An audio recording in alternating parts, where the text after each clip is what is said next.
আমি দীর্ঘ প্রায় ৯টা বছর এয়ারফোর্সে ছিলাম, কর্পোরাল র্যাঙ্কে ছিলাম। আসলে আমার অসহায় পরিবার, ছোটো থেকে বাবা নেই। আসলে আমার যে জীবনটা আমি অন্য কিছু করার কথা সেটা তো বাহিনীতে দিয়েছি। আমি 2011 সালে চাকরিচ্যুত হই। 2011 সালে চাকরিচ্যুত হওয়ার পরে আমি খুব মানবতার জীবনযাপন করতেছি। বাংলাদেশ বিমান বাহিনীতে ছিলাম। মানে একটা ব্যক্তিগত একটা আক্রোশ বলতে গেলে, সে ফ্রেন্ডলি একজনের সাথে মিশতাম আমাদের ইন্টারনাল গোয়েন্দা কর্তৃক। আমি যশোরে পোস্টিং ছিলাম, ওখানে যশোর শহরে আমি নিজের পার্সোনাল বাইকের কাজ করেছিলাম। শহর থেকে আমাকে সেখান থেকে ইন্টারনাল গোয়েন্দা কর্তৃক তুলে নিয়ে এসে প্রায় 10-11 মাস মানে মিথ্যা ছেলের শিল্পী মানুষ উড়াধরা চলাচল করে, মাদক টাদক সেবন করে।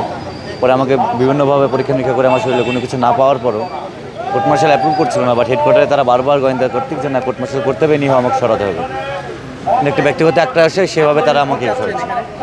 আমি চাচ্ছি ভাইয়া যে আসলে আমি আমার শিক্ষা জীবন শেষ করতে না করতেই একটা মানুষের যে যৌবন বা একটা ইয়াংকাল, সেটাই কিন্তু বাহিনীতে দিয়েছি। আমি দীর্ঘ প্রায় 9টা বছর এয়ারফোর্সে ছিলাম, কর্পোরাল র্যাঙ্কে ছিলাম। আসলে আমার অসহায় পরিবার, ছোটো থেকে বাবা নেই। আসলে আমার যে জীবনটা আমি অন্য কিছু করার কথা সেটা তো বাহিনীতে দিয়েছি, এবং উইদাউট এনি বেনিফিট আমাকে আমি এখনও বলবো যে আমার কোনো দোষ ছিল না। মানুষের চলার পথে দোষ ত্রুটি হয়, হয়তো বা ছোটোখাটো ভুল ত্রুটি থাকতে পারে, কিন্তু আমি এমন কিছু করি নাই যে এখানে আমার সৈন্য হাতে আমার পরিবার, অসহায় পরিবারকে আবারও রাস্তায় নামাতে হবে। যে আমার যদি পুনর্বার সম্ভব হয়, যদি নাও হয়, আমার ক্ষতিপূরণ দিয়ে আমাকে একটা পেনশনের আওতায় আনলে একটা সম্মানের সহিত যাতে আমি কোনো একটা জব করতে পারি। আসলে চাকরিচ্যুত হয়তো তো কোথাও কোনো জায়গায় মূল্য নেই, জি না।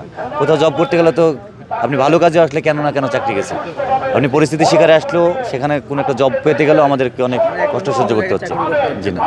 এই জন্য মাননীয় প্রধানমন্ত্রীর কাছে আবেদন যে আমাদেরকে মানবিক দিক দিয়ে ক্ষমা দৃষ্টিতে দেখে আমাদেরকে চাকরিতে পুনর্বহাল অথবা পূর্ণ পেনশনের আওতায় আনা হবে।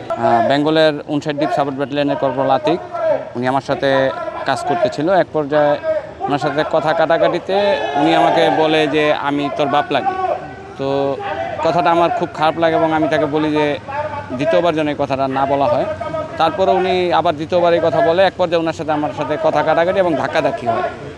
তো ধাক্কাধাক্কি হওয়ার পরে উনি যেটা সিওর কাছে মানে দরখাস্ত করে যে ওনাকে আমি হাতুড় দিয়া বাড়ি মারছি, আসলে সেটা সম্পূর্ণ মিথ্যা। আমি আমার স্টেটমেন্টে বলছি যে স্যার এটা আমি করি নাই, ওনার সাথে আমার কথা কাটাকাটি হয় এবং ধাক্কাধাক্কি হয়।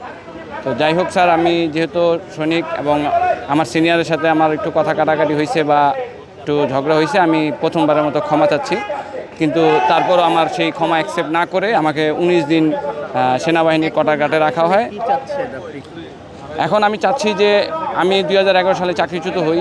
2011 সালে চাকরিচ্যুত হওয়ার পরে আমি খুব মানবতার জীবনযাপন করতেছি, কারণ আমি প্রায় 7.5 বছর চাকরি করছি। আমার জীবনের অধিকাংশ সময়টাই আমি সেনাবাহিনীতে পার করছি।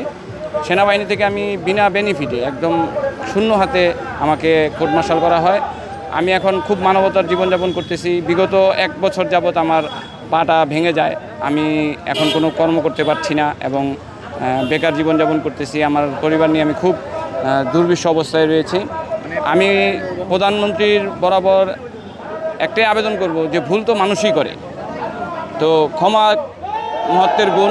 আমি আপনার কাছে আকুল আবেদন করব, আমাদের যাদের ছোটোখাটো ভুল ভ্রান্তি, যেমন ঝগড়াঝাটি নিয়ে কোর্ট মার্শাল হয়েছে, বা আমরা কেউই রাষ্ট্রদ্রোহিতার কাজে নিয়োজিত না বা লিপ্ত হইনি, আমরা সবাই কোনো না কোনো ছোটোখাটো ভুলের মাধ্যমেই চাকরিচ্যুত হয়েছি। এই দিকগুলি বিবেচনা করে অন্ততপক্ষে আমাদেরকে এমন একটা ব্যবস্থা করে দেওয়া হোক যেন আমরা আমাদের পরিবারকে নিয়ে সামনের দিনগুলো যেন ভালোভাবে কাটাইতে পারি।